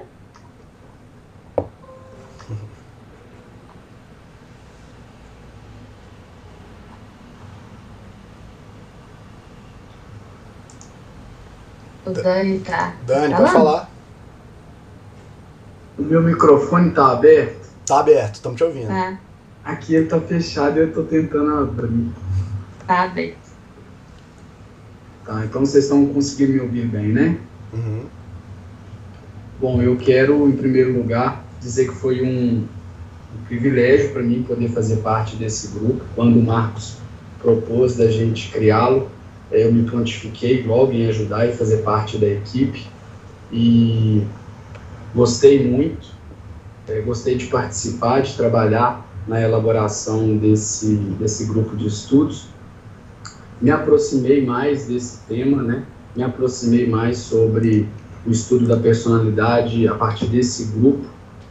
Não sabia muito sobre o modelo do Big Five e foi estudando nesse grupo aqui que eu pude me aproximar mais desse campo de conhecimento. E confesso que gostei muito, me enriqueceu bastante, me edificou pra caramba. E agora eu fico até, às vezes, tentando adivinhar alguns traços com base nos comportamentos de algumas pessoas que estão próximas de mim. Então, assim, apurou um pouco mais o meu olhar clínico, né? Vamos assim dizer, e contribuiu demais para o meu desenvolvimento dentro da psicologia enquanto um aluno. Tenho a agradecer o Marcos, porque é um mestre, né? É um cara que transmite conhecimento de uma forma bem eloquente, de uma forma bem entusiasmada e vende a ideia que ele está querendo apresentar de uma forma muito convincente, muito profunda, e isso marca bastante quem ouve ele. Então eu parabenizo você, Marcos, por ter ministrado as aulas para a gente de uma forma tão profunda, de uma forma tão clara, né? Muito obrigado. E agradeço também a Fernanda e a Andresa por todos juntos termos feito parte desse grupo. E quero parabenizar todos que estão aqui por terem permanecido até o fim, terem sido fiéis. Obrigado por prestigiar-nos com a presença de vocês, com a participação de vocês. É muito bom para nós, isso mostra o valor que vocês atribuem a esse trabalho que a gente fez aqui, né? E demonstra também o interesse de vocês em quererem conhecer mais e saber mais sobre o comportamento humano, para poderem ajudar pessoas que vão passar pelo caminho de vocês. Então, parabenizo-os. Quantas pessoas começaram esse curso? A gente começou com cerca de 200 pessoas, se eu não me engano. Acho que até passou um pouco, né, nas primeiras aulas. Mas aí o número de alunos não se manteve, vocês foram fiéis, então aqui até o fim, mostrando que querem ir até o fim no compromisso que vocês assumem, mostrando que vocês não procrastinam, não deixam de terminar aquilo que começam, e isso já é muito importante, e é uma mensagem que vocês mandam para vocês mesmos. Eu assumo um compromisso, eu me disponho a fazer algo e eu vou até o fim, eu cumpro aquilo, eu finalizo. E vocês mandam uma mensagem para vocês mesmos, dizendo assim: eu sou resiliente, eu sou uma pessoa que finalizo aquilo que começo. E eu quero fazer isso em todas as áreas da minha vida e em todas as atividades que eu me propor. Então eu agradeço a todos, continuação de uma boa noite, espero que vocês possam aplicar isso aí na vida de vocês, por onde quer que vocês passarem. Grande abraço. E, gente, que difícil falar depois desse encerramento e da fala dos colegas. Muita responsabilidade. Mas compartilho aí do que eles trouxeram. Agradeço muito todos vocês que estiveram aqui presentes. Para além de tudo, assim, de todos os conceitos de teoria que a gente conseguiu tanto expor como se apropriar mais aqui, eu acredito que uma das coisas que para mim ficou mais em evidência assim, no grupo foi o nosso protagonismo enquanto estudante, enquanto pessoas que estamos ativas dentro do nosso processo de formação, que é uma formação tão importante que vai lidar com algo que é assim, extremamente valioso, que é a vida da outra pessoa, as dores, os sofrimentos, as alegrias. E isso, como o Daniel disse, né, estar aqui hoje diz muito sobre nós e sobre essa nossa vontade aí do futuro. Então, fico muito feliz de ter participado, foi realmente um esforço, tudo que a gente fazia era tudo muito pensado, cada imagem desse slide, cada post no final da aula, antes da aula, enfim, tudo era muito pensado para trazer uma experiência muito boa para vocês. Espero muito que vocês tenham gostado e agradeço demais por estarem aqui, porque também só foi possível por vocês. E estaremos aí, nós vamos nos encontrar muito pela faculdade. É isso aí, pessoal. Vamos encontrar muito ainda, vamos conversar muito. E, pessoal, a palavra é de vocês. Eu quero muito ouvir vocês também e é muito importante pra gente. A gente tá muito feliz por ler os comentários aqui no chat. Mas fiquem à vontade pra gente poder bater um papo, conversar. A gente Eu só queria agradecer, gente, porque, nossa, eu não tenho palavras para agradecer. Foi maravilhoso. O cuidado, o carinho, a dedicação que vocês tiveram com esse grupo de estudos. Assim, nunca vi nada igual. E eu tava falando isso pro Marcos, ontem mesmo eu encontrei com ele, e eu falei sobre como é impressionante a quantidade de conteúdo, né? É muito conteúdo que vocês conseguiram transmitir pra gente. Eu até agradeci eles de colocar no YouTube, porque, assim, meu Deus, não tem nem como você pegar isso tudo de uma vez, de tanto que é conteúdo, sabe? Sim. Então, vou assistir, vou rever algumas coisas. Assim, nossa, dava para fazer literalmente um livro muito grande sobre o tanto de informação que teve, assim, que foi transmitido pra gente. E, nossa, foi maravilhoso. Só tenho a agradecer pela didática, por tudo. Foi muito, muito, muito bom. E espero que o Marcos invista nessa carreira de ensinar, porque ele arrasa. E é isso, só agradecer mesmo. Muito obrigado, Maria. Satisfação demais, viu? Muito obrigado mesmo. Giovanni, pode falar, cara. E, gente, boa noite a todo mundo. Queria agradecer primeiro a toda a equipe. Foi um estudo completo, eu diria isso, de abordar diferentes áreas, diferentes locais de conhecimento, em direção a muitas partes da psicologia, não se focalizar em apenas uma, né? Porque, igual o Marcos falou, muitas vezes o estudo que a gente é apresentado na PUC Minas é muito limitado, às vezes, indo apenas em uma abordagem só, né? Focalizando apenas em um local de conhecimento, sendo que é muito rico todos os locais que a gente for buscar, né? Todas as coisas em diferentes pontos de vista, diferentes pensamentos, diferentes oportunidades de aprender e olhar o mesmo fenômeno.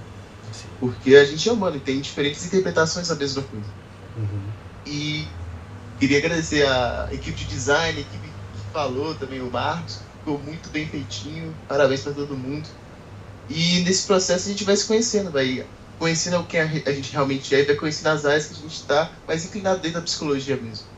Pela forma abordada, achei muito rico isso. Sim. E para a galera que foi interessada no grupo de psicologia analítica, esse semestre que vem vai começar lá no Corel.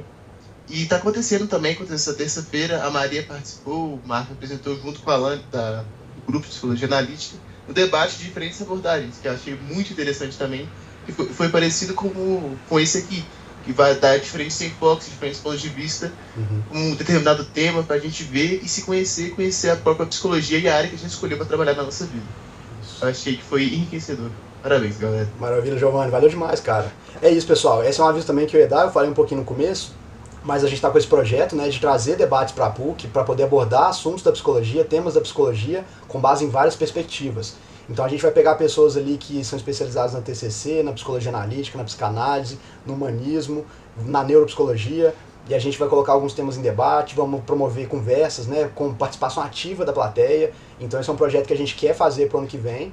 Então, a gente deixou nosso contato aí para isso, né, para a gente poder se comunicar com vocês mais fácil. A gente vai, claro, né, colocar isso no nosso grupo de personalidade também, no nosso grupo de WhatsApp. Se vocês quiserem, podem ficar lá. A gente ainda não definiu se a gente vai fazer esse grupo igualzinho no semestre que vem, ou se a gente vai se integrar nesse projeto de participar junto com outros grupos de estudo. Mas mantenham contato com a gente, sigam a gente lá para a gente poder conversar. E uma outra coisa também é que amanhã cedo, né, a gente vai mandar um story de pós-aula explicando que a gente quer ouvir vocês, sugestões sobre o grupo, opiniões sobre o grupo, é importante vocês preencherem lá no story. E a gente também vai colocar o link, que essas aulas que a gente está colocando no YouTube, por enquanto elas estão como não listadas, mas a partir de amanhã o link vai ficar livre, aberto, para todo mundo poder assistir. Então vocês podem indicar para outras pessoas que vocês conhecem, que não puderam participar por não estudar na PUC, que teriam interesse nesse assunto. A gente vai deixar nosso canal de YouTube aberto. E a gente vai ver se esses outros projetos a gente também pode gravar e começar a construir, né, um conteúdo interessante para vocês lá no YouTube. Então a gente vai manter essa comunicação, beleza? Muito obrigado, Luísa, por favor. Oi, gente, eu queria só elogiar mesmo esse grupo, porque eu fiquei impressionada, eu fiquei muito animada quando eu vi que você ia criar um grupo, Marcos, porque eu já tinha visto aquela mini aula que você deu no grupo de estudos de TCC, então quando eu vi que ia ter assim, um semestre todo dedicado a isso, eu achei tipo assim, muito bacana, e elogiar a organização de vocês. Eu sou muito ligada na parte estética, então os slides sempre estavam assim, perfeitos. E com certeza foi um momento da minha quinta-feira que eu não via como um peso. Fiquei com o coração apertado quando eu faltava, porque eu consegui aprender muita coisa. E é isso, acho que a aula que mais marcou foi uma das primeiras, que foi sobre o Rei Leão. E eu acho que ali eu vi que não seria só um grupo de estudo, sabe? Com certeza eu tô saindo daqui me conhecendo mais. E eu não sei quem que falou, mas eu tô conversando com as pessoas, eu já fico tentando identificar os traços. Então, só elogiar e espero que esse mês que vem tenha de novo, porque é muito conhecimento bacana. E é isso, vocês estão de parabéns. Muito obrigado, Luiz, valeu demais. É isso que a gente tem tentado passar. Essa parte também do estética também me pega muito, sabe? Eu também gosto muito dela, eu acho importante. Eu ficava assim, vamos pessoal, gente, vamos caprichar, porque é muito importante.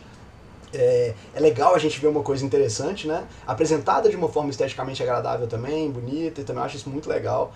Então, eu não sou muito bom nessa área, a Andresa foi assim, uma mestre aí na montagem dos slides, na construção dos conceitos. A gente teve, né, uma ajuda de um design também para construir a identidade visual do grupo, mas essa beleza toda, essa harmonia toda que vocês estão vendo aí, é graças à senhorita Andresa que esbanjou aí o talento. E a Fernanda e Daniel, obviamente, também, né? Porque sem eles a gente não teria feito nada. Então a equipe está de parabéns e é isso que a gente queria trazer para vocês. Essa ideia de que, eu acho que o que moveu esse grupo na verdade, gente, é o amor profundo que a gente tem pela psicologia.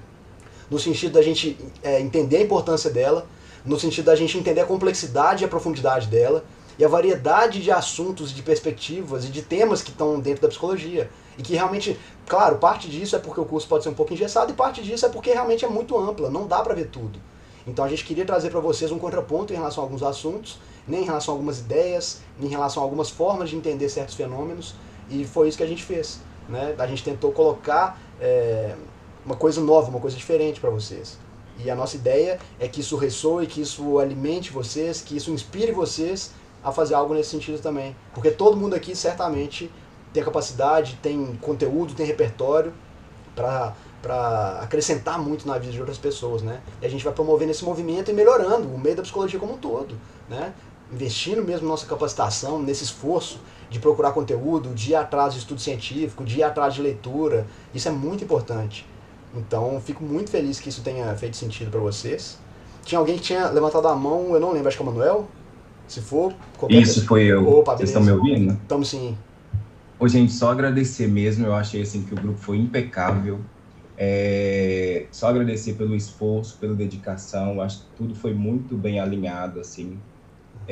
Nem sei se tem, acho que nem tem o que melhorar, mas eu tenho certeza que os próximos grupos serão cada vez melhores. E parabéns pelo empenho, parabéns pelos estudantes que vocês são e pelos profissionais que vocês vão ser. Muito obrigado, Manuel. Valeu. Dizemos o mesmo, né? Nossa ideia é vamos crescer junto, vamos melhorar junto, a gente quer fazer a diferença de verdade, é isso aí. Muito obrigado mesmo. Pessoal, quem mais tiver qualquer coisa, pode só falar, pode abrir. Lígia. Eu acho que eu tinha levantado a mão, não sei se apareceu, eu tô pelo celular, então tá meio difícil de ver se eu levantei. Tranquilo. Mas eu queria só agradecer vocês e assim, falar que foi sensacional, todas as aulas eu saí com a cabeça explodindo, assim, com uma sensação de realmente estar no caminho certo, sentir aquele calorzinho no coração, sentir que sabe, tudo isso tem muito sentido por trás e que a minha escolha foi realmente o que me deixaria mais realizada. E eu acho que vocês ajudaram muito a trazer essa percepção para mim, assim, essa calma no coração de, meu Deus, eu fiz a escolha certa para minha vida. E teve uma aula, assim, tiveram 2 aulas que foram minhas preferidas, que foi a do problema da percepção, que, assim, para mim, poderia ficar uma vida inteira, 100 anos, só pensando e estudando sobre isso. E a do Rei Leão, na simbologia, assim, ver como que tudo que a gente assiste, tudo que a gente lê, tudo que a gente está cercado por símbolos, né? Então foi realmente, assim, sensacional e me deu vontade de ler todos os livros que vocês indicaram, ler todos os papers, tudo, e realmente dedicar uma vida só para ficar estudando essas coisas, porque é de ficar realmente fascinado. Muito bom. Gente, obrigada, viu? Obrigada, Marcos, obrigada, Andrés, Fernando, Daniel, todo mundo. Obrigado a vocês, que é isso, é para isso que a gente está aí. Exatamente, isso é muito interessante, né? A aula da percepção foi provavelmente a aula mais cientificamente embasada, e a do Rei Leão é a mais simbolicamente embasada. Então a gente vê como que o encontro desses dois mundos, né? Do cérebro ali com a árvore, né? Da ciência, da modernidade com a tradição e a percepção intuitiva, isso é muito importante para a gente compreender o ser humano. Eu estava pensando nisso essa semana, como que minha gama de interesses dentro da psicologia, ela é enorme, ela é gigantesca. Eu tenho essa dificuldade, né? No primeiro encontro, alguém me perguntou, de qual abordagem que você é? Cara, eu não consigo dizer que eu sou de uma abordagem, que eu especializei numa abordagem. Minha abordagem é entender o ser humano. Pode parecer meio clichê, mas eu quero entender por todas as perspectivas. Eu realmente acredito que isso vai dar mais bagagem pra gente, né? Dar um ferramental melhor pra gente conseguir compreender as pessoas, ajudar as pessoas, atender as pessoas da melhor forma possível. Então, é isso. Cada pessoa tem que seguir o seu interesse, né? Mas não se fechar totalmente para as outras coisas. Manter aquele estado, né, de abertura, de mente aberta, ativa. É sempre muito importante. Giovanni. Só fazendo o seu comentário, Marcos, essa questão do Rei Leão que você falou. Para quem tiver interesse, foi o Jordan Peterson que tinha feito essa abordagem primeiramente, nessa questão do Rei Leão. Ele fez essa abordagem, ele é um junguiano. Foi sensacional essa secação, né, da obra da Disney. Achei incrível. Sim. Muito boa. E infelizmente o Jordan Peterson tá indo para um... Assim, ele já foi 8 anos atrás uma pessoa muito influente nessa questão da psicologia analítica e tal. Hoje em dia não está tão bom assim por tendências políticas, mas por um lado ele fez um trabalho muito bom nesse sentido. Para quem tiver interesse, só jogar lá no YouTube.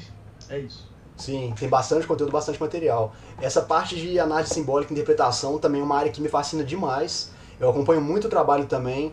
Tem um filósofo brasileiro que ele não é psicólogo, mas ele faz análise simbólica de obras, muito bom, que ele chama Guilherme Freire. Podem procurar também no YouTube. Ele tem análise simbólica de vários livros, de várias obras, de literatura clássica, de filmes, de jogos, e é realmente muito profundo. Isso realmente me fascina. É a gente conseguir perceber que existem várias camadas de percepção dentro de tudo que a gente consome, dentro de tudo que a gente percebe.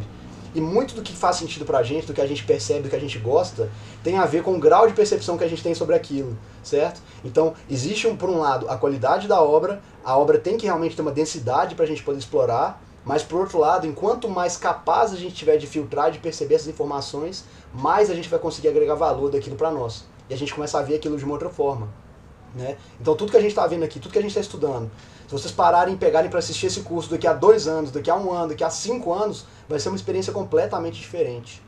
Porque essa é uma sensação que eu tenho quando eu estou assistindo a aula de alguns professores, dentre eles o Jordan Peterson, dentre eles o John Verve, que é um professor, ele é especializado em percepção e em integração de teorias do conhecimento. Ele é um canadense também. Você assiste a aula do cara, você fica assim, eu aprendi coisa demais, mas eu tenho a sensação de que eu não aprendi nem metade do que tem aqui. Né? Tem horas que é tanto conhecimento, sabe? Igual quando você está assistindo um filme, às vezes, muito complicado, e tem tanto trama acontecendo, tanta informação, que você pensa, peraí, deixa eu parar para tentar raciocinar, para ver se eu estou entendendo o que está acontecendo. Então isso acontece também com a psicologia, e a gente tentou trazer um pouquinho disso para vocês também. Né? Esse é um conhecimento que ele vai se transformando na medida em que a gente vai se transformando. Então, a gente quer passar essa ideia para vocês também. Muito obrigado. Pessoal, mais alguém? Luísa, por favor. É rapidinho, porque no início da aula você falou uma frase, só que eu não consegui anotar, você é o ser que é, mas você também é o que se torna? Como é que era a frase? Isso, você é o ser que você é e você é o ser que se torna. Então, a gente, né, tem aquela frase do Heráclito, né, que ele fala que o mundo é um eterno devir. E nós também somos um eterno devir, porque nós estamos nos transformando a toda hora, modificando, refinando nossa percepção, né, as experiências que a gente tem nos moldam, isso é muito importante. E tudo isso está intrincado, né, está correlacionado com a nossa personalidade, com as nossas tendências, com as nossas percepções. Então, é importante a gente ter essa consciência, certo? Para que a gente saia daquele pensamento de que a gente provavelmente já alcançou algum lugar, que a gente já chegou em algum lugar e que dali não tem como sair. Porque se a gente acha que a gente alcançou algum lugar e para nele, por melhor que ele seja, tá? Se a gente chega num momento da vida, pronto, minha vida pode acabar agora, que eu tô feliz e tudo mais. Só que ela não vai acabar. E se você parar por pensar que você já encontrou o que há de melhor, muito provavelmente as circunstâncias externas vão se reorganizar e vão alterar aquela sua percepção, seja as circunstâncias externas ou seja você. Às vezes você está num estado que te parece bom, que te parece satisfatório, mas daqui a algum tempo aquilo já não te serve mais. E como que você vai ter mecanismos, como que você vai ter ferramentas para entender para onde ir, certo? É até clichê a gente pensar nisso, né? Tem pessoas que entendem que querem buscar sucesso na vida, ou dinheiro, ou fama, e encontram isso às vezes muito cedo. E aí a pessoa pensa, não tem mais para onde ir, eu já cheguei no topo de realização nessa área. E se você não tiver padrões de referência diferentes, isso vira uma angústia, vira um desespero. Porque você acha que não tem mais nada para conquistar, mas ainda assim algo dentro de você grita, algo de você clama por realização, por significado, por sentido, e você não consegue pensar. Então, essa é a ideia que a gente tem que ter, para a gente poder integrar o conhecimento que a gente tem com o ambiente que a gente está vivendo, com as pessoas ao nosso redor, né? Quanto do que a gente faz passa a ter sentido em virtude das pessoas que estão ao nosso redor, né? Quanto que a gente aprende conversando, quanto que uma referência, uma ideia de uma pessoa leva a gente. Como eu falei, esse grupo aqui começou por uma ideia, que surgiu em outro grupo, que eu participei porque a irmã de uma menina que trabalhava comigo, da minha empresa, iria montar o grupo, que é a Lu. Eu não iria conhecer ela se eu não trabalhasse na empresa que eu estava, se ela não comentasse comigo desse grupo de TCC, e a TCC era uma abordagem que eu conhecia muito pouco. E aí, olha onde isso levou. A gente está aqui agora. E para onde a gente vai?